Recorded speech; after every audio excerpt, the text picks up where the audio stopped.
Hola, soy Nora Curtin, fundadora de Sapos y Princesas, y estoy aquí para hablar de la alimentación. Un tema que, como bien hablaba con María Márquez Feliu, que es mi invitada de hoy, es un tema un poco peliagudo. Sí, Ella es dietista, nutricionista, autora de Alimenta a tus hijos más allá del plato, madre de 3 hijos y experta en introducción a alimentación, alimentación para. para mamás y para niños a lo largo de toda la década de vida, la primera década.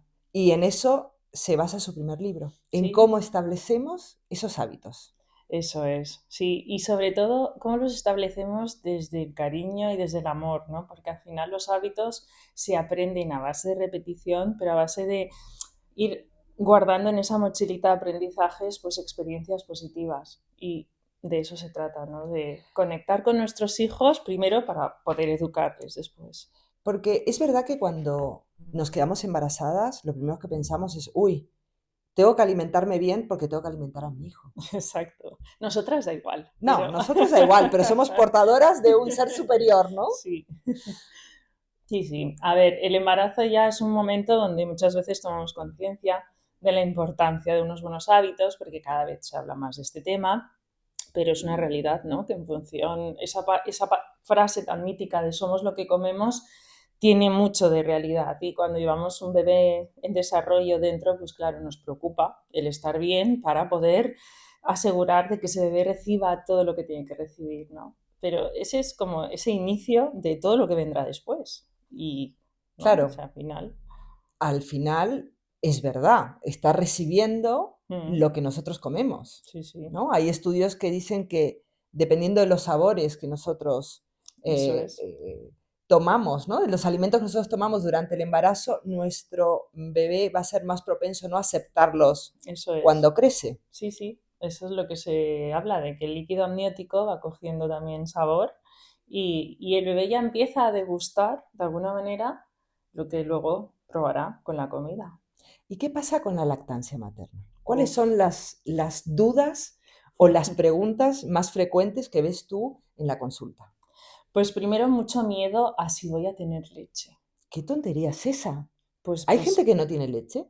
A ver, hay muy pocos casos de realmente hipogalactia, es decir, hay casos reales en los que sí que hay un problema de producción de leche, pero te diría que es un 0,00. O sea que, atención, leche tenemos. Leche tenemos, pero es verdad que la producción de leche viene determinada por el estímulo. Si no hay estímulo o no hay estímulo suficiente, es muy difícil que haya producción. O sea que puede ser que le demos el pecho a nuestros hijos, pero no tengamos esa constancia para esperar a que enganche, ¿no? Exacto, a veces también pasan muchas horas porque los bebés los primeros días después del parto hay unas horas que están muy activos, pero después se adormilan mucho. Ahí muchas veces les dejamos dormir con aquello de, ¿no? También la mamá que pueda descansar, pero son horas críticas que si no generamos un estímulo, primero que el bebé se va quedando hipoglucémico y luego después la subida de la leche cuesta, ¿no? De que ocurra.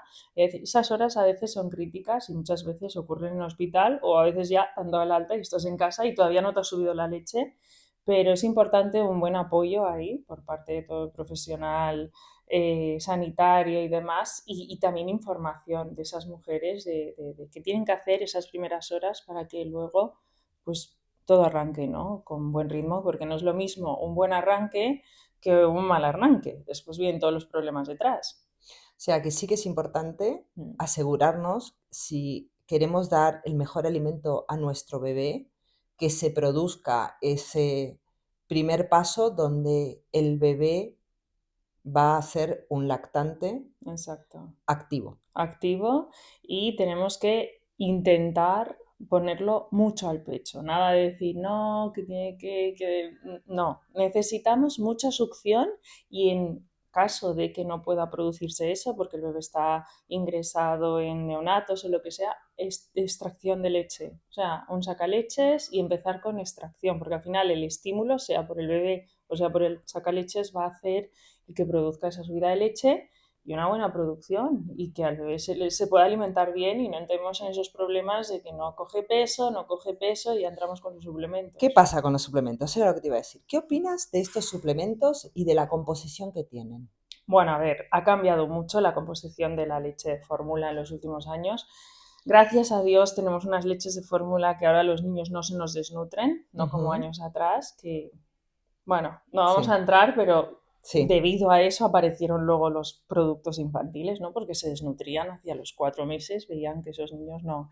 A día de hoy no. Y yo creo que, a ver, que la leche de fórmula está muy bien de que exista porque hay casos en los que salva vidas, es decir, hay situaciones en las que hay que suplementar a un bebé, pero, cuando la mamá quiere dar pecho, ¿vale? Y hay esa intención. A veces esos suplementos están mal dados, es decir, están dados en momentos donde interfieren mucho en esa producción de leche. Claro, tú piensas a un bebé que le das 30 mililitros de fórmula, son 30 mililitros que no está produciendo la mamá. Y es ese rato que no está estimulando el pecho de la mamá. Entonces, esa ayudita que se da muchas veces para que se calme, para que bueno, mientras te sube la leche, no.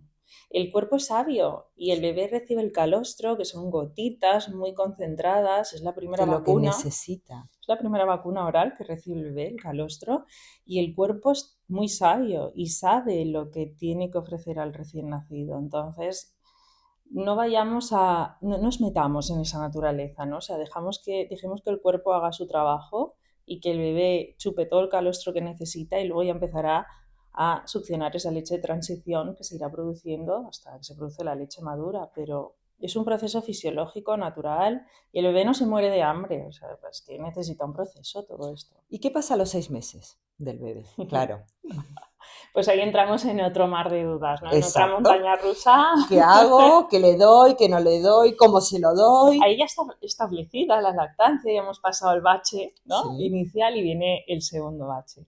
Miedos muy habituales. Miedo al atragantamiento. Eso lo mencionas Sí, específicamente. sí, sí, claro. Miedo al atragantamiento, o sea, ¿cómo le voy a dar trozos a mi bebé? Y con 6 meses, si no tiene dientes, se va a atragantar. Y segundo, ¿y si no come ¿Y si no come lo suficiente? lo ¿Y si no le suficiente? estoy dando lo que necesita? Exacto. Son los dos grandes miedos que yo veo en ese momento. ¿Qué recomiendas? Pues aquí dos cosas muy claras. La primera, en cuanto al atragantamiento, y esto lo dice muy claro la Asociación Española de Pediatría. Si hacemos las cosas bien, obviamente, es decir, ofrecemos alimentos de forma segura, no hay mayor riesgo de atragantamiento de ofrecer triturados a ofrecer trocitos. Y también digo, no hay una sola manera correcta de hacer las cosas, porque parece que o blanco o negro. Es Ujú. decir, si damos trocitos, estamos en la onda, pero entonces, claro, nos critican las abuelas, etcétera, etcétera. Si damos triturados, uy, ¿cómo no le das trocitos? Que no va, luego no te va a aceptar los trozos, que fíjate. Entonces, claro, hagas lo que hagas, te van a criticar. Con lo cual, Eso, lo primero, asumir que te van a criticar. la crítica, bueno, yo creo que viene ya desde que nace el bebé o desde el embarazo, o sea, la crítica viene asociada a ser madre o padre, eso Todo el está mundo puede claro. opinar, ¿verdad? Opinar, sí, los opinólogos, ¿no? Esas opiniones no pedidas, Sí. pero creo que es importante tener toda la información para luego decidir qué es lo que más se adapta a cada familia también, porque yo creo que ni todo es blanco ni todo es negro, pero sí que es importante que las familias sepan qué quieren hacer y en base a eso que se informen. Porque es verdad, es que no es todo blanco o negro. Dar triturados a un bebé no está mal si eso es lo que, o sea, imagínate que al bebé se lo queda la abuela. Tú le vas a pedir a tu Que madre tome que ese se riesgo, claro. responsabilice de darle trocitos a su nieto cuando a lo mejor la pobre mujer Está infarta súper agobiada, y se claro, ¿no? agobia. Entonces, quiero decir, por eso, que a veces parece que no, es que yo tengo que hacer el baby led weaning y a los pobres abuelos les estrujamos con que les den trocitos y creo que no es necesario esto. O sea, tenemos que también ver en cada lugar qué es lo más importante. Y al niño, claro que sí, que no nos podemos apalancar en esos triturados porque son muy cómodos, porque yo Ujú. controlo la cantidad que come, porque yo estoy tranquila. No, ya, sí, pero se trata también del niño, ¿no? Claro. Y de establecer buenos hábitos, porque Sí. de eso habla tu libro Mm, y de eso ya sabes que aquí en Sapos y Princesas eh, nos enfocamos. sí. La alimentación es un pilar básico en la salud. porque sin una buena alimentación no puede haber una buena salud. Y Totalmente. lo de incorporar y sentar al niño en la mesa es fundamental. Entonces, ¿en qué momento consideras que hay que sentar al niño en la mesa y que pueda experimentar con lo que tenemos? ¿Qué le ponemos para que él realmente se entusiasme, pruebe, esté dispuesto a arriesgarse y a comer lo mismo que comemos el resto? Desde el principio. Cuanto antes, desde el principio, si puede ser, involucrarlo, porque hay un aprendizaje que es el de la imitación, que es mucho más poderoso que el de cualquier palabra que podamos decir, y más a un bebé. Los niños aprenden de dos maneras, imitando y jugando. Entonces, tiene que poder disfrutar con la comida y tiene que poder ver cómo lo hacen los demás, ¿no? Sobre todo sus seres de apego y de apoyo, que son los papás o si hay hermanitos en casa. Es la manera en la que va a aprender De forma a natural. disfrutar de la comida, a probar nuevos sabores, y todo se va a hacer de una forma natural. Entonces, si tenemos cosa de que se ensucie, de que tire comida, de que no, claro, ahí ya le estamos, ¿no? Es como si queremos que juegue con pinturas y no queremos que se ensucie, es un poco utópico, ¿no? Sí, sí, pinta, pero con el pincel y no te ensucies. Son niños, necesitan experimentar, necesitan explorar, pues con la comida también. Para que entre por la boca, tiene primero que entrar por otros sentidos, por la vista, el olfato, el tacto. Bueno, sabes que el libro que he escrito, que comentamos antes, el de Crianza Activa, dice que la importancia de educar con coherencia, seguridad y cariño, ¿no? Y la coherencia viene de eso, porque claro, ¿qué vas a dar como ejemplo para que Exacto. tus hijos se alimenten bien? Mm. ¿Dónde ves tú ese punto de inflexión en las familias? A ver, yo veo aquí también cierta incoherencia, que es lo que intento también cuando hablo con las familias, hacerles ver que a veces pasa, ¿no? No, sí, yo quiero que mi hijo coma fruta, coma verdura, coma pescado. Pero yo no lo como. Y entonces empiezas a decir, bueno, ¿y vosotros cómo, no sé, qué coméis para ayudarles, ¿no? También a integrar al bebé dentro de lo que es el menú familiar. No, es que mira, yo fruta no he comido nunca porque no la soporto. Y pescado yo sí, pero mi marido no. Y bueno, y la verdura es que a veces, pero ni fu ni fa. Claro, dices, quieres que tus hijos hagan cosas que ni los papás sois capaces de hacer, ¿no? Entonces, el primer punto es revisar cómo estamos haciendo nosotros las cosas, porque no podemos proyectar en ellos algo que no vamos a dar como ejemplo. Y luego también ser coherentes en los alimentos que ofrecemos. A veces lo he visto también no, sí, es que le estoy dando quinoa, le estoy dando trigo sarraceno, le estoy dando... Y en casa no lo come nadie más, pero se lo doy al bebé porque es buenísimo, es que he escuchado que esto es maravilloso. Sí, puedes ofrecérselo, pero si en casa no lo coméis, ¿qué sentido tiene? ¿Hasta cuándo va a comer tu hijo que no hay trigos sarracenos si en casa no lo coméis? Al final se trata de ir incorporando a los niños en la alimentación familiar y en lo que coméis todos, porque es lo que va a aprender, ¿no? Y que si quieres que tu hijo coma quinoa, hacerlo para todos. ¿No? Un poco esa Comerlo cosa, todos, comerlo exacto. todos, porque al final ellos se fijan más de lo que hacemos nosotros que de lo propio. De hecho, ¿cuántas veces te dicen los papás? Es que coge de mi plato, no del suyo, y es lo Claro, mismo. Digo, claro, porque lo tuyo está más bueno, ¿qué te claro. crees? Y eso es lo bueno, ¿no? Que haga eso de decir, pues mira, me como lo de mamá, porque eso es que está mirando lo que haces tú Y está copiando, y está como hacen en copiando. todo, en Exacto. absolutamente todo, Sí. según cómo hables, según cómo Exacto. duermes, según Sí. cómo tienes los hábitos de ocio. Exacto. Lo que te gusta hacer, tu hijo lo va a hacer. Si practicas deporte, pues en todo. También hablas de un tema que a mí me sorprende mucho, ¿no? Lo de obligar o no a comer al niño. No, es que si no lo obligo, no come. Me pasó a mí con una amiga que me decía que su hijo no comía y nos fuimos un fin de semana juntas por ahí y vi que media hora antes de la hora de comer, el niño se comía una bolsa de patatas. Y luego, claro, no quería comer. Y dices, pero ¿cómo va a querer comer si acaba de bajarse Acaba él de... solo una bolsa de Sí, patatas? sí, sí, Entonces sí. venía la pelea de que tengo que obligarla a comer. Mm. ¿Qué pasa con esto? Porque aquí parece que si no lo obligas a comer y no es un niño gordito, no es un niño sano.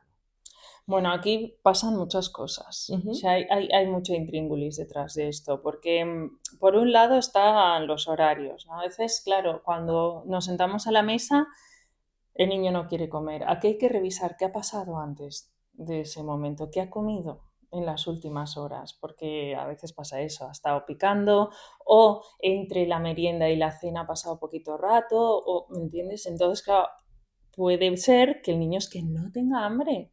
Entonces ya entramos en un primer problema, no tiene hambre. A veces no hay ningún problema de horarios ni de que picoten, sino que están en un momento de selectividad alimentaria y esto es un proceso fisiológico que pasa en el 90 y muchos por ciento de los niños, no todos lo viven con la misma intensidad ni duración, pero es una etapa en las que hoy me gusta esto, mañana ya no me gusta Y los padres ahí y ahí colapsan colapsan. totalmente. Pero si te encantaba y ahora no. Claro, pero si la semana pasada te comías esto y ahora no te lo comes, ¿por qué? No lo entiendo, me estás vacilando, me estás retando, Esto es una... ¿Quieres ver hasta dónde llego? quieres ver hasta dónde llego, lo haces para fastidiar, eres un llorón, eres un tiquismiquis, empezamos con las etiquetas. Entonces estamos viendo a nuestro hijo como un enemigo, me está intentando retar, fastidiar y encima le pongo etiquetas. Un niño que se escucha etiquetas del tipo que sea se las acaba creyendo, eso es lo primero. Sí. Y segundo, en el momento que tú ves a tu hijo como un peligro, un enemigo, ¿qué hace? Salen las señales de alarma. Y se enciende el piloto automático y sale todos los aprendizajes que tú llevas aquí dentro, salen así. ¡Bum! Todo ese arsenal de yo tengo que poder contra mi enemigo, tengo que vencerle. Entonces, ¿por qué es así? ¿Qué voy a hacer? Tú no me vas a dominar a mí, no, no.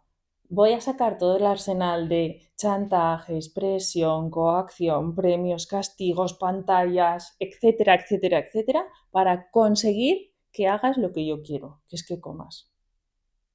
Y ahí viene también, te comes el pescado y yo te voy a premiar Por con comida, eso, con un postre. Y premios. ahí, Claro, pero porque peor aún, sacamos todo ese arsenal o los chantajes. Si haces esto, te esto. puedes Si jugar a no la haces Play. esto, lo otro. Aquí la pregunta que yo hago siempre es, ¿tú crees que el niño va a comer porque quiere comer eso o va a comer por una motivación externa? Bien sea miedo o bien sea recompensa. Es que esos guisantes que no se quiere comer hoy, no se los va a comer porque decide comerlos, se los va a comer por miedo a perder algo o por ganas de ganar otra cosa. Pero mañana nos vamos a volver a encontrar con lo mismo y vamos a tener que volver a sacar ese arsenal de cosas. Entonces, lo primero es entender el momento en el que está el niño. El niño no te está retando, no te está manipulando. Está en un momento de su vida en el que es una montaña rusa. A nosotros como adultos también nos puede pasar. También nos pasan. ¿Por Es qué que no no tienes el mismo entendemos, por qué apetito. no entendemos que también puede pasar a nuestro hijo? ¿Qué pasa? ¿Nos da miedo que de Lo que pasa repente es que se ellos, desnutra? claro, pero ellos tienen ese proceso que si entendemos que eso es normal y que esa montaña rusa forma parte de la edad en la que están, ya primero empezaremos a dejarlo de ver como un enemigo.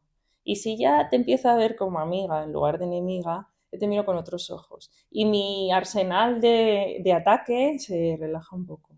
Y eso es lo primero, entender qué está pasando y ver a tu hijo como que tú adulto le tienes que acompañar en ese proceso. Otra de las cosas, María, que a mí me sorprende mucho es ver que hay familias en donde se prepara un plato para cada miembro de la familia. Ay, pobrecitos, ¿no? ¿Cuánto trabajo? Pobrecitos, madre, padre, porque claro, es que ni un restaurante de estrella Por Michelin. eso, digo, cuánto trabajo. Ya es complicado llevar un ritmo con la vida que llevamos, ¿no? De poder organizar las comidas. Pero encima, si hay que hacer varias comidas, primero, es un desgaste muy gordo, tanto de energía como económico. Y segundo, que ¿por dónde vamos ahí? ¿Qué guía tienen esos niños? Si al final, no, yo a mi hijo, como no le gustan las verduras, no le gusta el pescado, no le gusta la legumbre, pues le doy pasta con carne todos los días y así, oye, todos Al menos tranquilos, come. al menos come, no hay peleas en la mesa y luego los demás nos hacemos otra cosa. Y digo, ¿hasta cuándo? Y lo de los niños que se les pone una pantalla delante para que coman lo que yo les doy, Bueno, porque así no se enteran. tú eres más experta que yo en esto, pero me confirmarás que las pantallas ponen el cerebro en piloto Sí, automático. totalmente. Entonces, un niño delante de una pantalla es como un robotito. Abre la boca y ahí entra lo que sea, da igual que le des limón, que bicarbonato, que verdura, que es que entra todo para adentro. No son conscientes de lo que hacen. Entonces, es muy cómodo para el adulto. Ese niño no, como, ¿entiendes? Eso no entra dentro de su cerebro. Él está a la pantalla. El momento de la comida, además, cuando comemos y el niño está con una pantalla, estamos perdiendo el contexto social de la comida, del momento de la comida, más allá de la nutrición. O sea, es un momento de poder hablar, de ver. Entre semana cuesta mucho hacer comidas en familia, pero el momento de la cena es el momento que más familias se pueden encontrar juntas. Si ponemos una pantalla, Estamos rompiendo eso. estamos Nosotros en Sapos y perdiendo. Princesas hablamos de la importancia de compartir los momentos. Claro. Y la alimentación es un momento de toma de conciencia, no solamente de lo que estás comiendo, porque es difícil saber que estás saciado si estás pensando en otra cosa. No.